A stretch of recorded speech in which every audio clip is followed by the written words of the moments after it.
지금부터 시작을 해보겠습니다.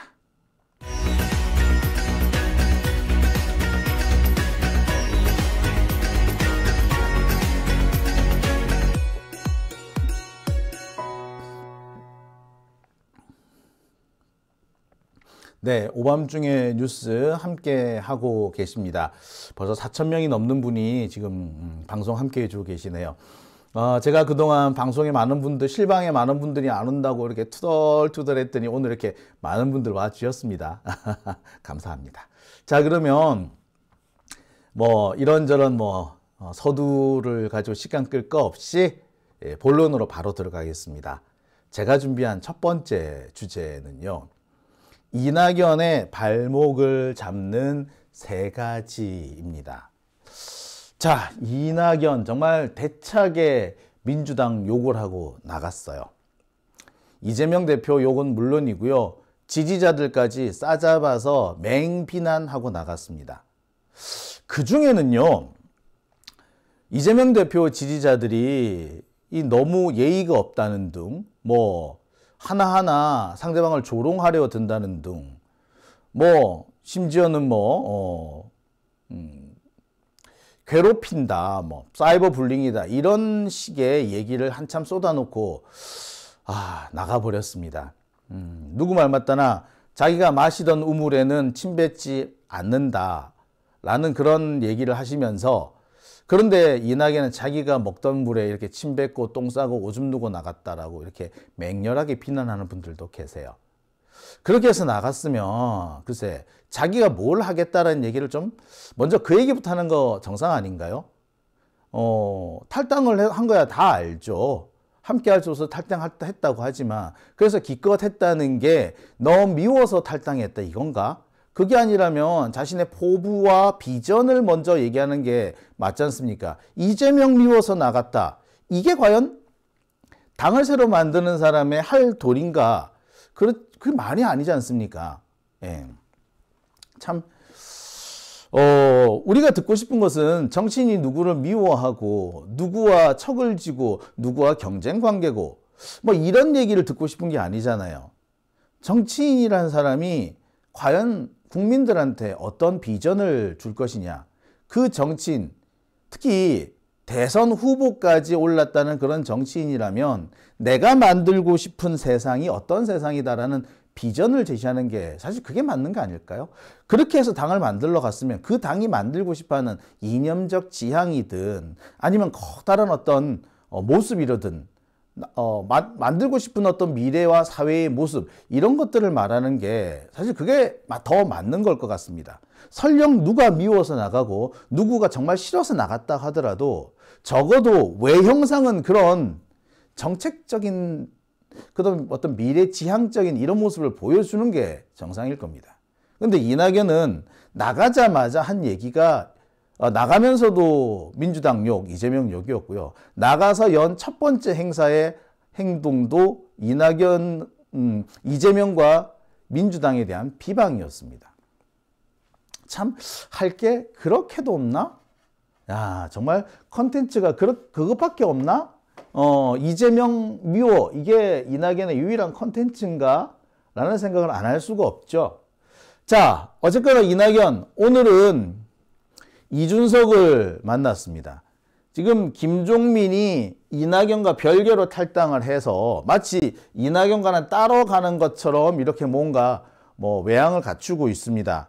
그래봤자 얼마 안 가서 또 합당하니 뭐니 하니 할 거예요. 아마 컨벤션 효과를 노리기 위해서 이런 이상한 이런 마치 따로 가는 듯한 이런 모습을 보이지 않느냐. 그래서 빅텐트 만드는다. 그래서 빅텐트가 엄청난 것처럼 이렇게 보여주려고 하는 것 같아요. 자, 그러면서 끌어들인 사람이 이준석입니다. 오늘 그래서 이낙연이 탈당 이후 처음으로 이준석을 만났습니다. 그 전부터 만나자 하더니 결국에 만났어요. 근데 오늘 이 자리에 나와 있는 이준석의 표정 썩 밝지 못했습니다. 많은 사진에서 보면 이준석의 썩어 있는 듯한 이 웃음 많이 보셨을 거예요. 내키지 않는 자리다라는 것을 정말 팍팍 티를 내고 있지 않는가라는 생각마저도 들었습니다. 여하튼 자, 오늘 이낙연이 탈당을 해서 이른바 탈당 3인방 행사에 참여했습니다. 지금 이낙연과 김종민 등 탈당 3인방은 별개로 움직이는 듯한 그런 모습을 보이고 있는 거죠. 물론 그냥 겉모습만 그렇습니다. 그러면서 이 행사에서 이준석을 계속 추켜 세우면서 이준석한테 추파를 던지는 모습을 보였어요. 그러니까 지금 이낙연의 컨텐츠라는 것은 이재명 욕하기 플러스 이준석한테 굽실거리기 뭐 이런 정도라고 해도 과언 아닐 것 같습니다. 그렇지만 이준석의 반응은 냉랭했습니다. 아까도 말씀드렸듯이 이 자리에 이준석의 표정은 꽤 썩어 있는 듯한 그런 얼굴이었습니다. 지금도 보시죠. 이게 내켜하는 표정은 아니지 않습니까? 자, 이랬던 이준석이 뭐라고 얘기를 했느냐. 뭐 비빔밥 이 표현을 한참 하다가 떳떳방 같은 데는 내가 참여 안 한다 라고 얘기를 해요. 선거를 위해서 잠시 모여드는 텐트 그런 데는 갈 생각이 없고 튼튼한 집을 지으면은 거기에는 집을 지은 데는 같이 동참할 수 있다. 이런 얘기를 합니다. 달리 말하자면 이준석은 이낙연과 함께 갈 의향이 없다는 것을 말하죠. 누가 보더라도 이준석과 이낙연 어울리는 조합은 아닙니다. 두 사람이 함께 무언가를 하기에도 글쎄요. 지지층 자체가 상반되어 있는 데다가 이 둘이 하나로 합쳤을 때 지지층들이 화학적으로 결합할 것이냐. 글쎄, 제가 볼 때는 이준석 쪽에서도 야, 이낙연하고 같이 한다면 나 싫어 라고 나갈 사람도 있을 거고요. 이낙연 쪽에서도 이준석하고 같이 한다면 싫어 하고 튀어나갈 사람들이 꽤 있을 겁니다. 한마디로 시너지 효과가 안 난다는 거죠. 아니, 시너지는 둘째 치고 마이너스 효과가 날 것이다. 네거티브한 효과가 날 것이다. 라고 전망하는 게 대부분입니다. 이준석이 모르지 않기 때문에 계속해서 떴다방 같은 데는 안 가겠다. 또는 이낙연 네가 문재인 전 대통령하고 얼마나 차별화를 보여주느냐. 그게 중요하다. 이런 식으로 얘기를 합니다.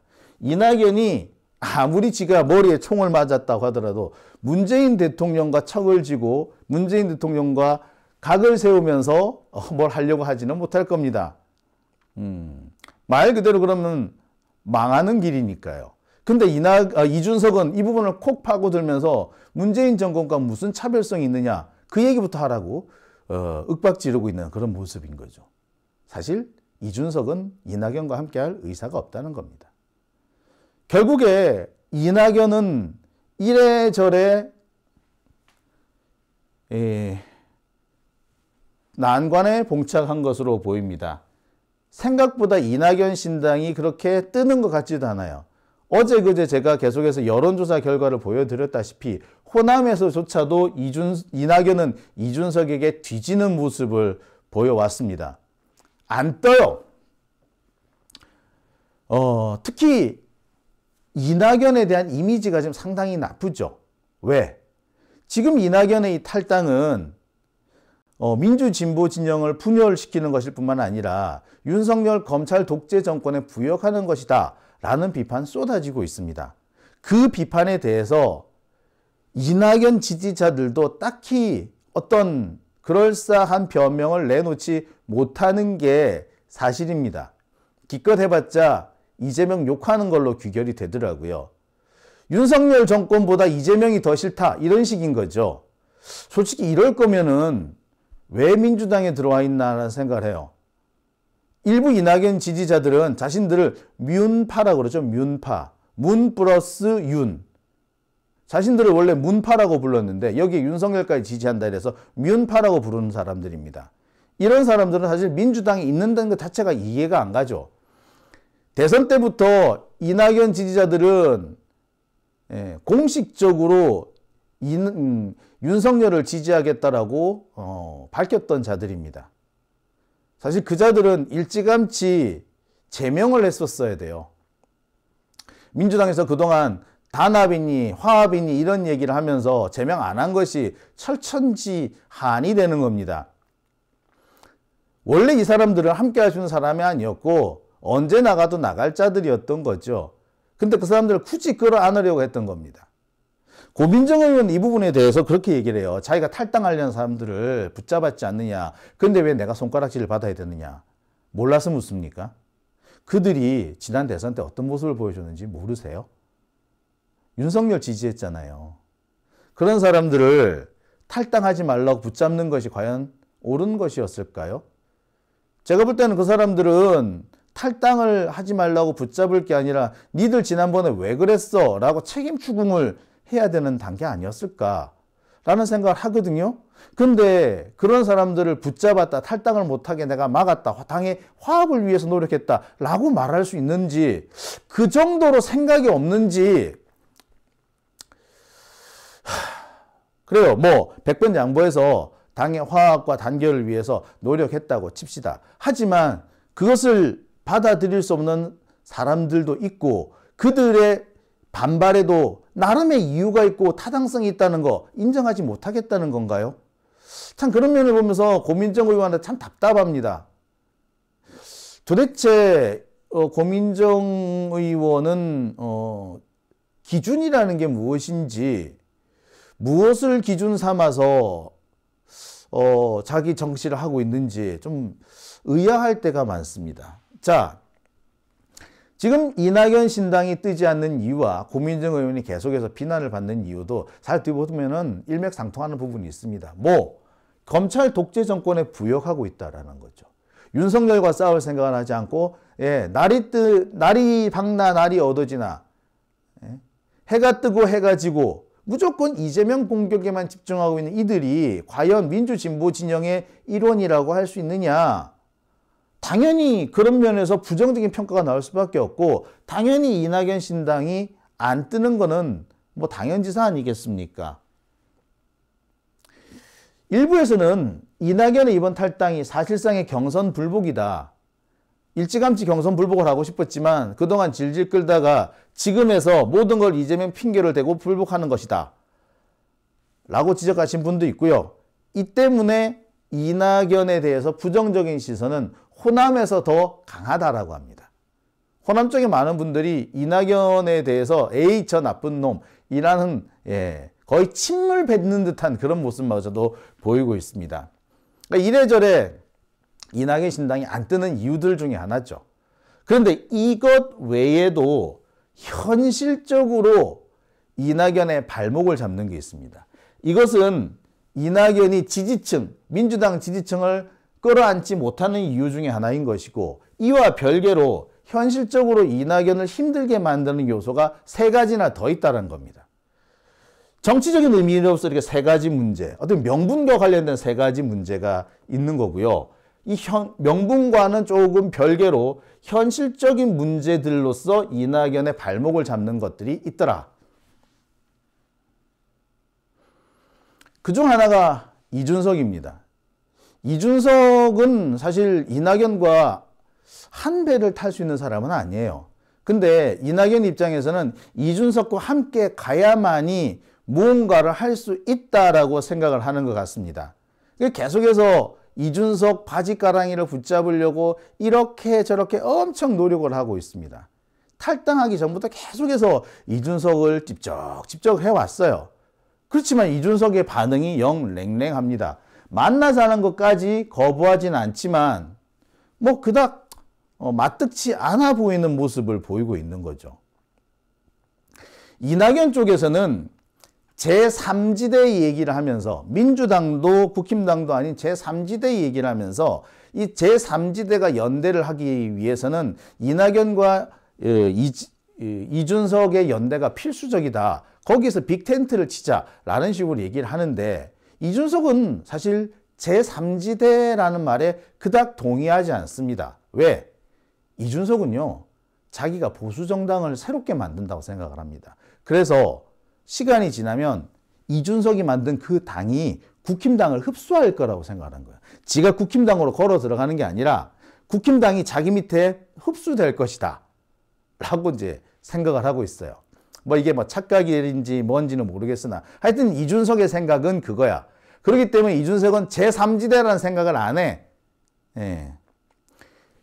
국힘당과는 전혀 색깔이 다르지만 우리야말로 정통 보수다. 국힘당은 보수가 아니야. 나는 보수정당 새로 만들 거고, 내가 제대로 된 보수정당을 만들면은 국힘당은 나한테 흡수될 수밖에 없을 거야. 요 생각을 하고 있거든. 그런 이준석이 민주당의 한 부분으로서 민주당에 참여하지 않는 어떤 사람들을 모아서 제3지대를 만든다. 이 제3지대에 그닥 관심을 가지지 않는 거는 뭐 자명한 거죠.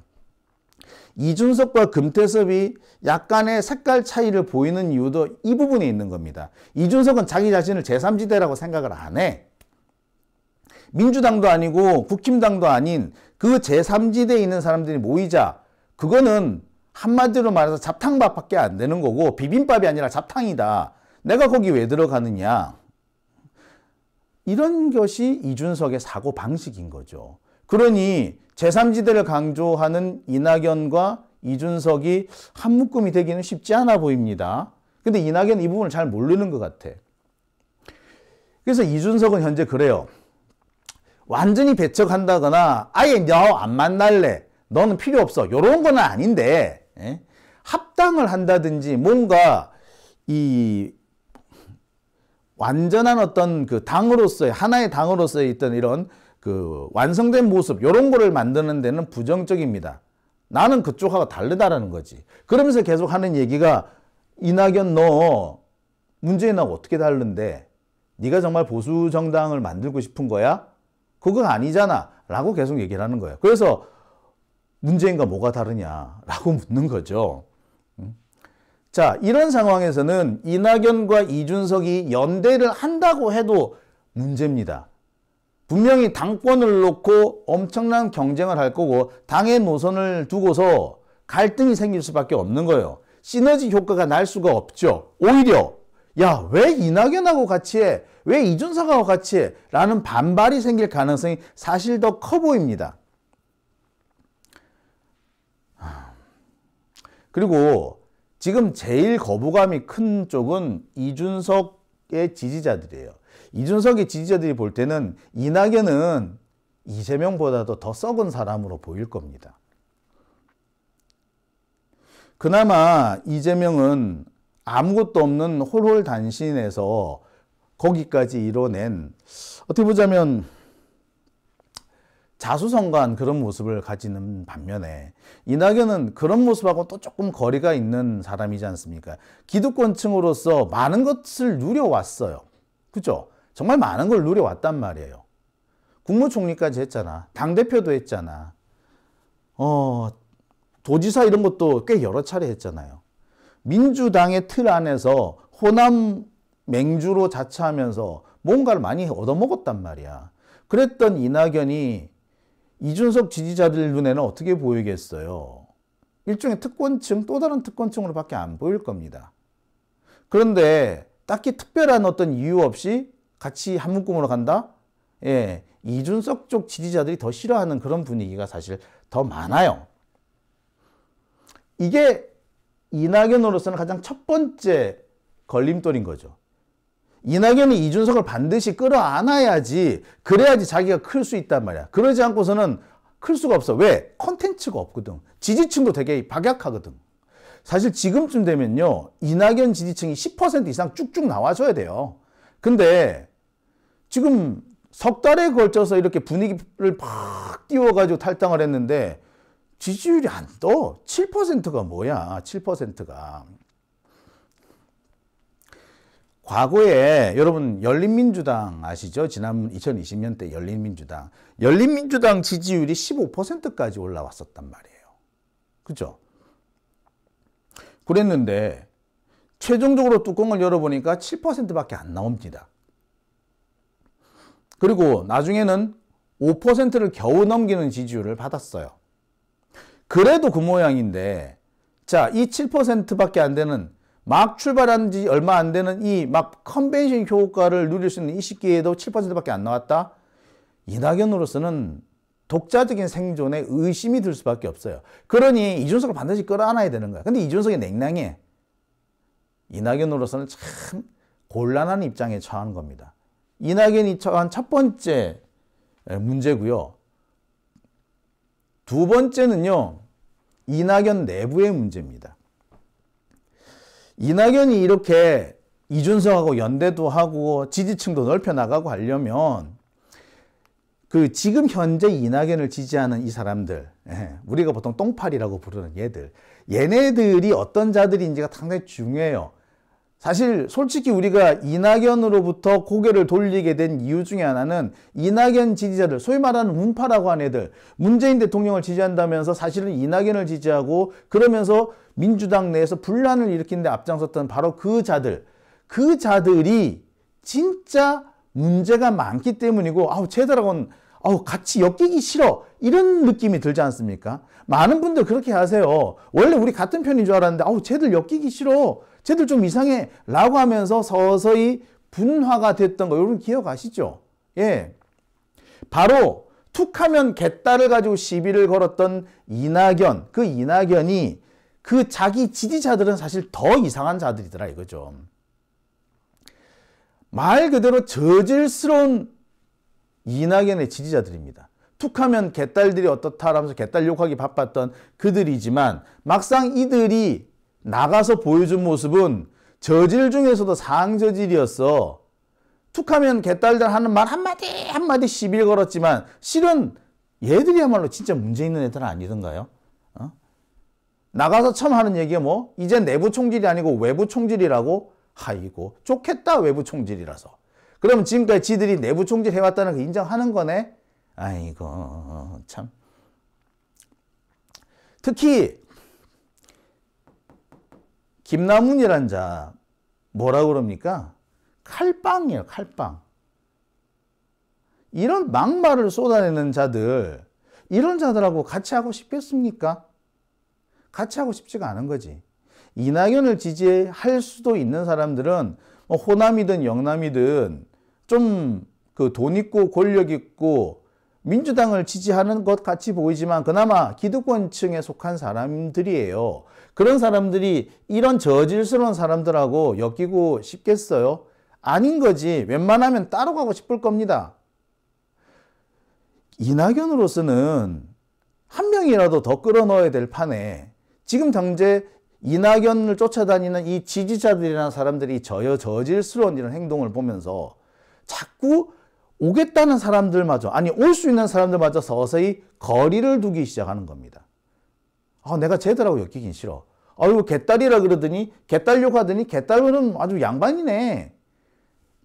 진짜 개딸들 중에 이상한 짓을 한 애들은 얘들이었네.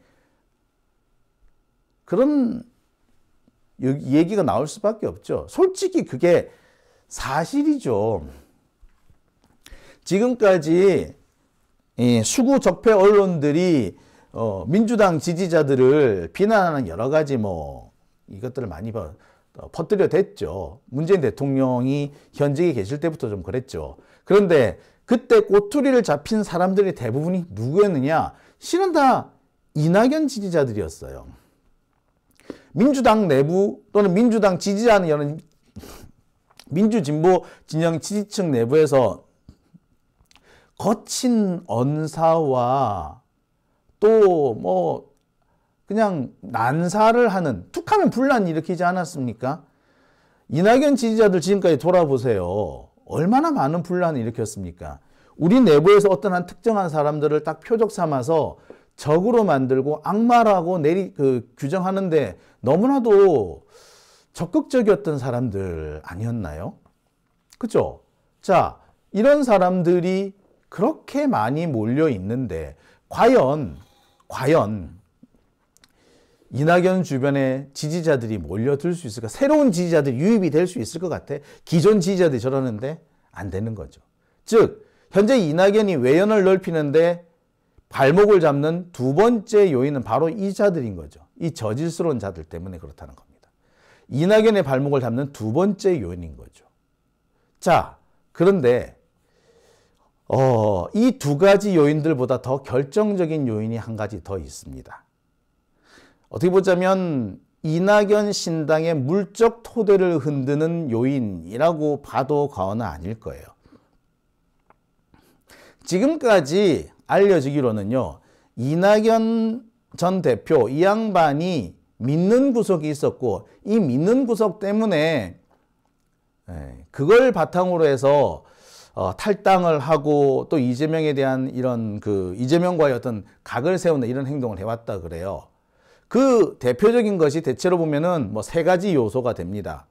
서울대 출신의 이 언론계 인사들, 그러니까 서울대 출신을 중심으로 한 언론계 인사들, 그러니까 이낙연을 중심으로 해서 많이 모여 있는 거야. 이낙연이 뭐 기자 출신이 되다 보니까 이 동아일보나 이런 쪽을 중심으로 해가지고 꽤 많은 사람들이 집결해 있어요. 이들은 자기들끼리 단톡방 이런 거 운영하면서 이낙연 쪽에서 뭐 퍼뜨릴 얘기가 있으면 아주 잽싸게 뭐 이렇게 언론 플레이를 하고 합니다. 자신들이 직접 나서기 거시기 하면은요, 뭐 커뮤니티 이런 데 글을 슬그머니 올려가지고 그 커뮤니티를 자신들이 인용을 하는 것처럼, 그거 보고 하는 것처럼 이렇게 작전을 짜기도 합니다. 대표적인 것이 대장동 관련된 얘기죠. 대장동 같은 경우도 지들이 직접 폭로하기는 거시기 하니까 경기경제신문이라는 또 이 상당히 변방에 있는 신문을 이용을 하죠. 그리고 지들이 언제 그 신문을 그렇게 열심히 봤다고 그것을 인용해서 여기저기 퍼나르고 그것을 바탕으로 해서 조중동이 기사를 쓰는 이런 한마디로 작전을 구사하는 그런 경우가 많았습니다. 뿐만 아닙니다. 이낙연의 비판을 조금이라도 하던 뭐 그런 민주진영의 어떤 이런 그 인플루언서들, 이 인플루언서들을 공격하는데도 이들이 앞장을 섰어요. 그러니까 이낙연의 믿는 구석 중에 아주 탄탄한 기둥이 바로 이 서울대 출신 중심의 언론계 인사들이었습니다. 그리고 또 한 가지가 호반건설이나 대주건설, 부영건설 등 호남계 건설사들입니다. 이들은 호반도 그렇고 대주도 그렇고 뭐 부영도 그렇고 언론사들 하나씩 차고 앉아가지고요. 그 이낙연한테 유리한 그리고 이재명 대표를 공격하는 그런 기사들을 상당히 많이 했습니다. 그러니까 이낙연 쪽에서 이상하게 이낙연 쪽에서 언론 플레이를 하면 잘 먹힌다라고 우리가 의아했던 이유가 사실 여기에 있었던 거죠. 그리고 의외의 상황입니다만 영남 쪽의 영남 쪽 당협위원장들 중에 이낙연계 인사들이 꽤 많아요. 그리고 이 민주당 대의원들 중에서도 이낙연이 믿는 구석이 좀 있는 것 같습니다. 지난 대선 때를 살펴보면 대의원의 한 절반 정도는 이낙연이 장악을 하고 있었던 걸로 보여요.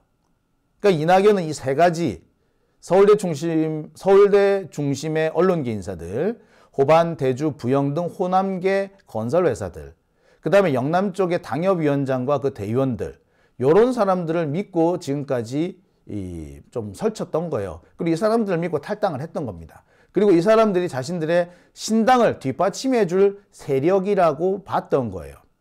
그리고 연동형 비례대표제가 된다면 아마 호남 쪽에서 지역구는 민주당을 찍더라도 비례대표는 나한테 표를 주지 않을까라고 하는 그런 조금 믿음도 있었던 것 같아요. 이런 것들이 이낙연을 탈당으로 이끈 요인이 됩니다. 근데 지금 분위기가 조금 이상해졌어. 일단 언론계 분위기가 지금 이낙연한테 그렇게 호락호락한 분위기가 아니에요. 언론계 쪽이 지금 전부 다 어느 쪽으로 붙느냐? 윤석열 쪽에 붙고 있지. 지금 윤석열한테 붙지 지금 이낙연한테 붙겠냐고. 그렇죠? 분위기 자체를 이낙연이 끌어오지 못하는 겁니다. 그리고 윤석열과 이낙연 요런 대립구도를 만들어야 되는데 현재 이낙연이 이 대립구도를 못 만들어. 그러니 언론계가 있으면 뭐해. 기껏해야 이낙연과 이재명의 대립구도밖에 못 만들잖아요. 여기에서 아무리 언론 보도가 나와 봐라. 이게 이낙연의 표로 연결이 되는가. 이낙연을 욕하는 게 더 많아지죠. 그래서 일단 서울대 중심의 언론계 인사들이 그닥 이낙연한테 힘을 보태주지 못하고 있는 겁니다. 그리고 영남 쪽에 있는 당협위원장들이나 이 대의원들도 최근 들어서 많이 입장을 바꿔요. 아무래도 지지자들이 이 권리당원들 쪽에서 이들의 행보를 많이 비판을 하는 거 아닙니까? 수박이라고 얼마 욕을 많이 먹었냐고. 그러니까 우리가 수박이라고 대표적으로 꼽았던 이소영마저도 입장을 슬그머니 바꾸는 판에 뭐 영남 쪽의 당협위원장들을 뭐 이 사람들 용 빼는 재주가 있겠냔 말이에요. 그죠? 서은숙 그 최고위원처럼 이런 분들처럼 이렇게 눈에 확 띄는 분들이 있으니 아니 너도 나도 일단 갈아타려고 하는 그런 모습이 많이 보입니다. 게다가 대의원들의 지금 영향력이 많이 약화됐잖아요. 결국에 이낙연이 믿는 구석 하나가 또 하나 사라진 겁니다. 그리고 무엇보다도 가장 결정적인 것은 호남계 건설사들이 슬그머니 발을 빼기 시작했다는 거죠.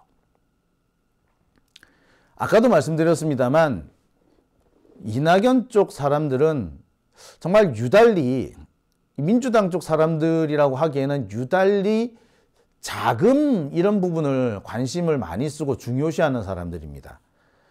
이준석의 신당이 왜 안 만들어지느냐, 이준석 신당이 왜 실패하느냐, 그 이유로 이 사람들은 자금 동원력을 들었어요. 누가 이준석한테 돈 대주겠냐. 자, 그렇게 했던 사람들인데 이들은 아마 호남 쪽에서 이렇게 자금줄이 넉넉하게 연결되지 않았다면은 탈당을 결행하지를 못했을 겁니다. 근데 문제는 이들이 탈당 분위기를 막 일으켜가는 그 시점에 결정적인 문제가 하나 터졌죠. 예, 바로 TF, 부동산 TF 위기입니다. 지금 부동산 TF의 최강자라고 알려졌던 태영건설마저 휘청이는 상태예요. 건설사들 지금 제 코가 석자들인 거야. 그러니 이낙연 여기 신당에 이 뭐 자금을 대줄 수 있는 그런 여력이 없는 거죠.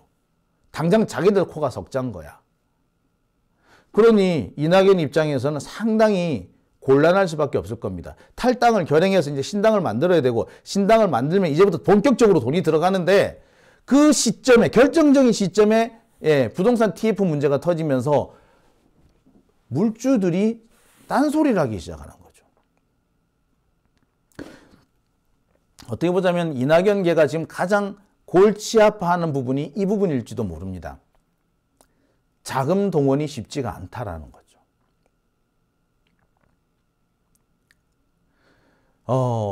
우리는 그렇게 생각하죠. 아니, 자금 동원 안 되면 어때? 지지자들이 많이 모여 있으면 뭐 그걸로 되는 거 아닌가? 아니요. 여러분들 아시는 분은 꽤 많이 아실 겁니다. 이낙연 쪽에서는요, 알게 모르게 댓글 공작하는 이런 팀들도 꽤 여럿 운영을 하는 것으로 보입니다. 이미 한 차례 공개된 적이 있죠. 뭐 서울 강서구 의원 김민석 의원인가요? 그 사람이 이낙연의 이 댓글 공작 부분을 폭로하고 뭐 하지 않았습니까?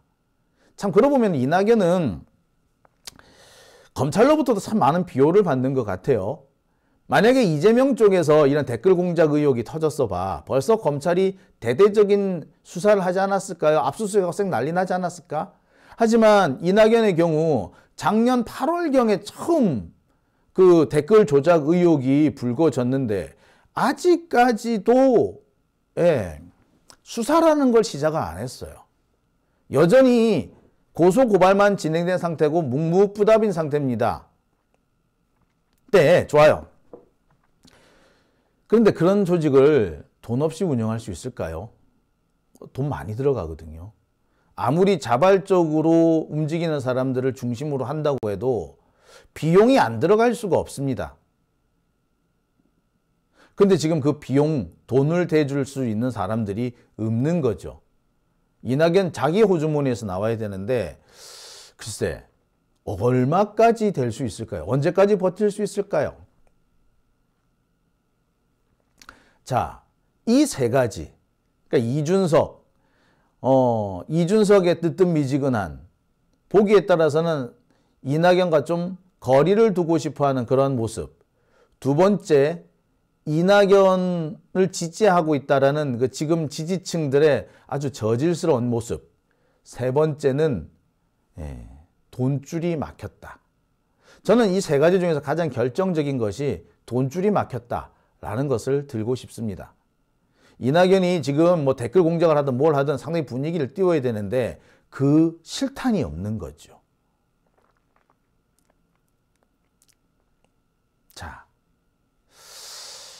어떻습니까? 바로 이런 점들 때문에 이낙연의 신당이 치고 나가지 못하고 기껏해야 이재명 욕하는 걸로 지금 활동을 시작을 한 겁니다.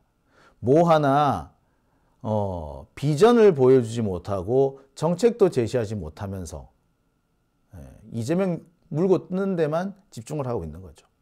보세요. 우리가 수박이라고 비판했던 그 많은 사람들, 그들은 지금까지 이재명을 뭐라고 욕했어요?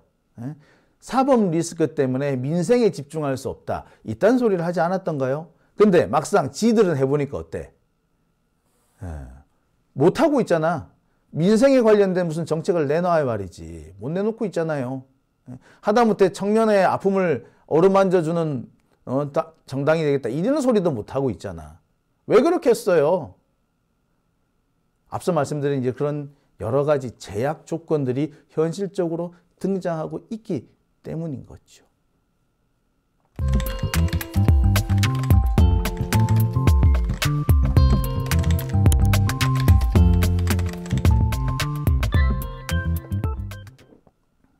네, 오밤중에